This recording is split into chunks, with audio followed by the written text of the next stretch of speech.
దేశంలో పెద్దలు బట్టి విక్రమార్క గారు చెప్పినట్టు పారిశ్రామిక విప్లవం కొంత వెనుకబడ్డ కంప్యూటర్ విప్లవంతోనే కోట్లాది మందికి ఉద్యోగ ఉపాధి అవకాశాలు వస్తాయి, భారతదేశము ప్రపంచంతో పోటీ పడుతుందని గుర్తించి 1980 దశకంలోనే ఈ దేశానికి కంప్యూటర్ని, ఈ దేశానికి సాంకేతిక నైపుణ్యాన్ని, అదేవిధంగా టెలికాం రంగాన్ని ఈ దేశానికి పరిచయం చేసిన గొప్ప స్ఫూర్తి ప్రదాత శ్రీ రాజీవ్ గాంధీ గారు.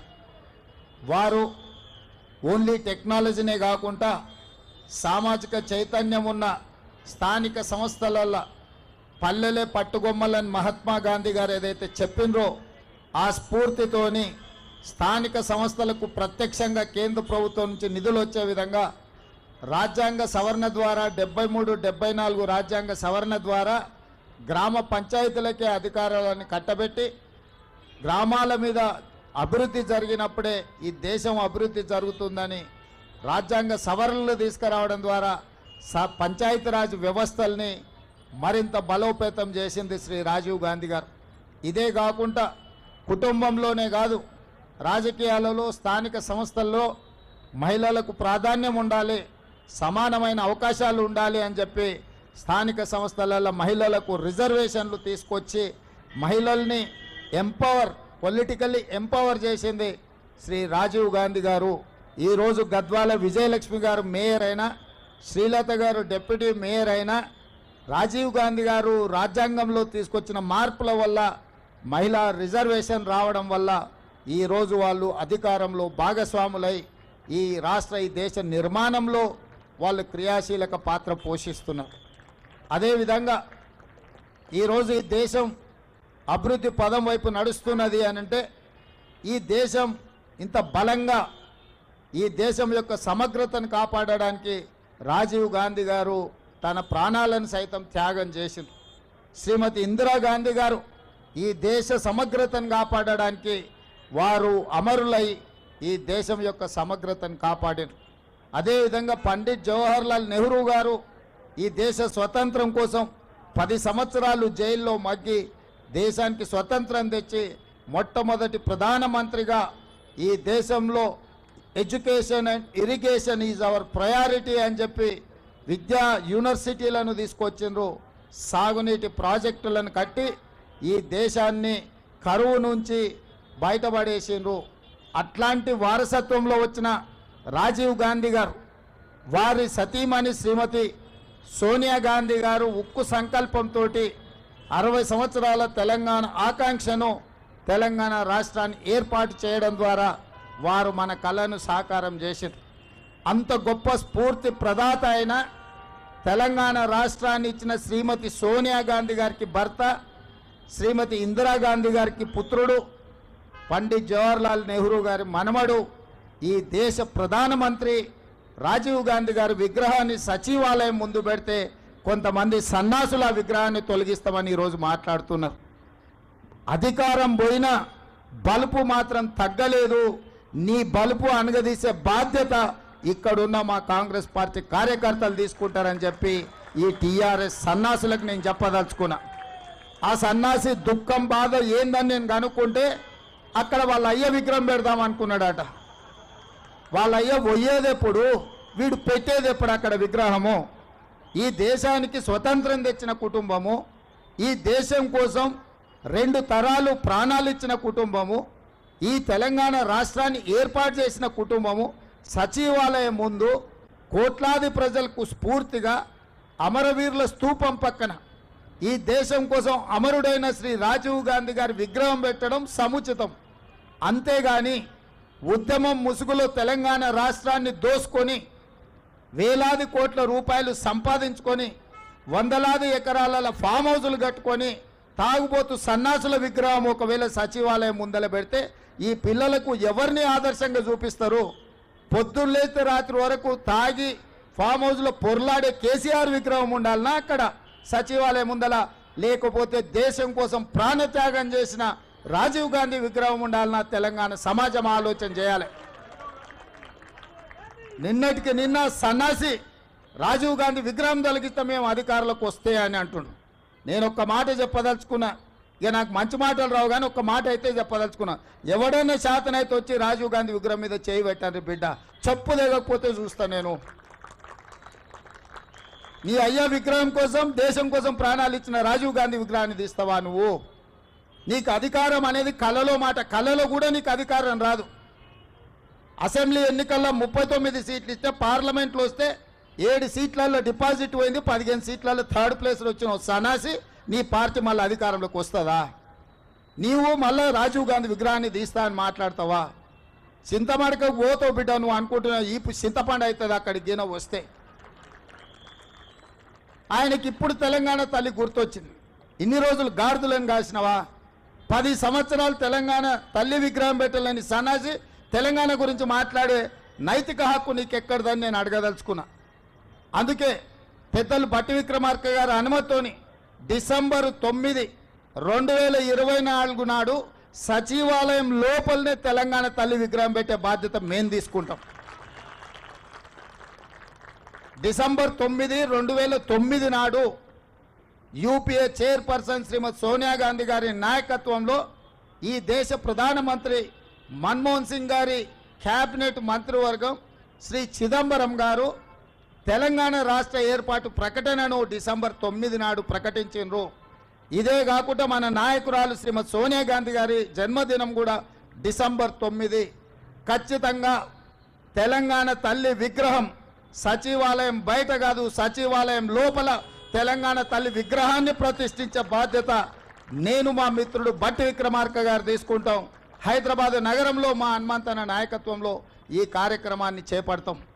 మా చిత్తశుద్ధిని, మా నైతికతను ఏ సన్నాసి ప్రశ్నించాల్సిన అవసరం లేదు. మీలాక మేము తాగుబోతులం కాదు, రాత్రి కోటి పొద్దున కోటి మాట్లాడడానికి, లేకపోతే మాట్లాడింది మర్చిపోయి మళ్ళీ కొత్తది మాట్లాడడానికి మేమెవరము మీలాంటి తాగుబోతు సన్నాసులం కాదని ఈ వేదిక మీద నుంచి నేను చెప్పదలుచుకున్నా. నువ్వు ఎప్పుడొస్తావు రాజీవ్ గాంధీ విగ్రహాన్ని తీయడానికి? తారీఖు చెప్పు, మా జగ్గాన్నకి చెప్తా, మా జగ్గాన్న వచ్చి అక్కడ ఉంటాడు. అప్పుడు తెలుస్తుంది బిడ్డ నీకు రాజీవ్ గాంధీ విగ్రహాన్ని ముట్టుకుంటే ఏమవుతుందో, అప్పుడు కానీ నీకు అర్థం కాదు. అందుకే ఈరోజు ఈ దేశ యువతకు స్ఫూర్తి ప్రదాత శ్రీ రాజీవ్ గాంధీ గారు వారి జయంతి సందర్భంగా మా హనుమంతన్న కొంతమంది క్రీడాకారులకు సన్మానం చేసిండ్రు, ఆర్థిక సహాయాన్ని వారికి తోసిన విధంగా చేసిండ్రు. అందుకే ఈరోజు ఈ రాష్ట్రంలో, ఈ దేశంలో మొన్న జరిగిన ఒలింపిక్స్లో మన పర్ఫార్మెన్సు ఏమాత్రం బాగా లేదు. సౌత్ కొరియా లాంటి చిన్న దేశానికి 32 పథకాలు వచ్చినాయి. నేను సౌత్ కొరియాలో ఒక యూనివర్సిటీకి పోతే ఓన్లీ 1 యూనివర్సిటీలో 16 పథకాలు వచ్చినాయి. ఒకే ఒక అమ్మాయికి 3 గోల్డ్ మెడల్స్ వచ్చినాయి. వాళ్ళని చూసి నేర్చుకోవాల్సిన అవసరం ఉంది. అందుకే సౌత్ కొరియన్ స్పోర్ట్స్ యూనివర్సిటీ లాగా యంగ్ ఇండియా స్పోర్ట్స్ యూనివర్సిటీని తెలంగాణలో ప్రారంభిస్తున్నాం. తండాలలో, గూడాలలో, మారుమూల పల్లెల, గ్రామీణ ప్రాంతాలలో ఉన్న క్రీడాకారులను మట్టిలో మాణిక్యాలను వెలికి తీసి రాబోయే ఒలింపిక్స్లో తెలంగాణ నుంచి అత్యధికంగా మెడల్స్ సాధించే విధంగా మేము క్రీడా విధానాన్ని తీసుకురావాలని స్పష్టంగా నిర్ణయించుకున్నాం. ఆ యూనివర్సిటీ పేరు యంగ్ ఇండియా స్పోర్ట్స్ యూనివర్సిటీ. ఎందుకంటే ఒక నూతన రక్తాన్ని ఈ దేశానికి ఆదర్శంగా నిలబెట్టాలని ఇవాళ మా మంత్రివర్గం నిర్ణయం తీసుకున్నది. ఇదే కాదు, SC, ST, BC, minority residential స్కూల్స్కి ఒక ఇంటిగ్రేటెడ్ అకాడమీని నిర్ణయించాలనుకున్నాం.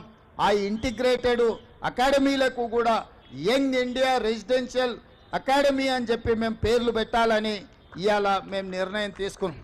యంగ్ ఇండియా అంటే తెలంగాణకు ఒక యంగ్ ఇండియన్ స్ఫూర్తినిచ్చేది ఇక్కడి నుంచే.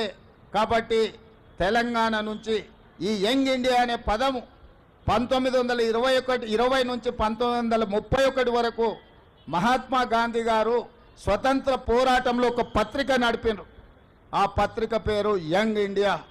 శ్రీ మహాత్మా గాంధీ గారి స్ఫూర్తిగా ఇవాళ తెలంగాణ రాష్ట్రం యంగ్ ఇండియా స్కిల్స్ యూనివర్సిటీని ప్రారంభించింది. తొందరలోనే యంగ్ ఇండియా స్పోర్ట్స్ యూనివర్సిటీని ప్రారంభించుకోబోతున్నాం. ఆ తర్వాత ఇంటిగ్రేటెడ్ రెసిడెన్షియల్ స్కూల్స్కి కూడా యంగ్ ఇండియా పేరు పెట్టి లక్షలాది మంది తెలంగాణలో ఎస్సీ, ఎస్టీ, బీసీ మైనార్టీ విద్యార్థులకు ఉన్నతమైన చదువులు చెప్పించి వాళ్ళను డాక్టర్లుగా, లాయర్లుగా, ఇంజనీర్లుగా, సైంటిస్టులుగా మా హనుమంతన్న చెప్పినట్టు వాళ్ళని ఎమ్మెల్యేలుగా, ఎంపీలుగా తీర్చిదిద్దే బాధ్యత కాంగ్రెస్ పార్టీ తీసుకుంటుందని చెప్పి నేను ఈ సందర్భంగా తెలియజేయదలుచుకున్నా. మేమందరం మీకు ఉద్యోగాలు ఇవ్వాలనుకుంటే మా హనుమంతన్న కుర్సే ఇవ్వాలంటున్నాడు మిమ్మల్ని ఎమ్మెల్యేలను చేసి. అందుకే ఈరోజు నేను సూటికి ఒక్కటే మాట చెప్పదలుచుకున్న టీఆర్ఎస్ నాయకులకు, అధికారం కోల్పోయి విచక్షణ రహితంగా అసహనంతోని అర్థం పర్థం లేని మాటలు మాట్లాడితే తెలంగాణ సమాజం నుంచి మిమ్మల్ని సామాజిక బహిష్కరణ చేయాల్సి వస్తుంది. శ్రీ రాజీవ్ గాంధీ గారి విగ్రహం యువతకు ఒక స్ఫూర్తి. ఈ యువత ఈరోజు సాంకేతికంగా రాణించిండ్రు. ఈ దేశంలో లక్షలాది కోట్ల రూపాయల ఆదాయం వస్తుందంటే ఐటీ రంగాల నుంచి ఈరోజు వస్తుంది. అట్లాంటి స్ఫూర్తినిచ్చిన రాజీవ్ గాంధీ గారి విగ్రహం సచివాలయం ముందు అమరవీరుల స్తూపం పక్కన ఉండడం సముచితం. నీ అయ్యా 10 ఏళ్ళు రాష్ట్రాన్ని దోసుకున్న ఒక దొంగ, ఆ దొంగ కోసం అక్కడ విగ్రహం పెడితే తెలంగాణలో ఉన్న వాళ్ళందరూ దొంగలుగా తయారవుతారు ఇట్లాంటి దొంగ విగ్రహం పెడితే. కాబట్టి అట్లాంటి దొంగలకు స్థానం లేదు, అట్లాంటి దొంగలను క్షమించే సమస్యనే లేదు. మా జగ్గానే చెప్తున్నాడు, దొంగలే కాకుండా తాగుబోతులు కూడా తయారవుతారు ఆయన విగ్రహం పెడితే అని. కాబట్టి సచివాలయం ముందల తాగుబోతులకు, దొంగలకు స్థానం లేదు. దేశం కోసం ప్రాణాలు అర్పించిన అమరుడైన శ్రీ రాజీవ్ గాంధీ గారి విగ్రహం అక్కడ పెట్టడం సముచితం. వారి విగ్రహం పెడతాం. రాబోయే 15-20 రోజుల్లో పెద్ద ఎత్తున రాజీవ్ గాంధీ అభిమానులను లక్షలాది మందిని జమ చేసి అక్కడ ఆ విగ్రహావిష్కరణ కార్యక్రమాన్ని చేపడతాం. ఇవాళ చేద్దాం అనుకున్నాం కానీ ఇంకా కొన్ని పనులు పూర్తి కాకపోవడం వల్ల విగ్రహావిష్కరణ చేసుకోలేదు. తొందరలోనే పెద్ద ఎత్తున ఒక పండుగ వాతావరణంలో శ్రీ రాజీవ్ గాంధీ గారి విగ్రహాన్ని సచివాలయం ముందు ప్రారంభించుకోబోతున్నాం. అదేవిధంగా ఈ సందర్భంగా నేను మాట ఇస్తున్నా, డిసెంబర్ 9 నాడు సచివాలయం లోపల తెలంగాణ తల్లి విగ్రహాన్ని ఆవిష్కరించి కాంగ్రెస్ అధికారంలో ఉన్నప్పుడు తెలంగాణ తల్లికి సముచితమైన స్థానాన్ని ఇస్తాం. 10 సంవత్సరాలు తెలంగాణ తల్లి విగ్రహం పెట్టలేని సన్నాసులు గతంలో పాలకులన్న సంగతి కూడా ప్రజలందరికీ తెలిసే విధంగా కార్యక్రమాన్ని ఏర్పాటు చేస్తామని తెలియజేస్తూ ఇంతసేపు ఓపికగా ఉన్న మా విద్యార్థులకు మరొకసారి అభినందనలు తెలియజేస్తూ మీ దగ్గర సెలవు తీసుకుంటున్న ధన్యవాదాలు మిత్రులారా.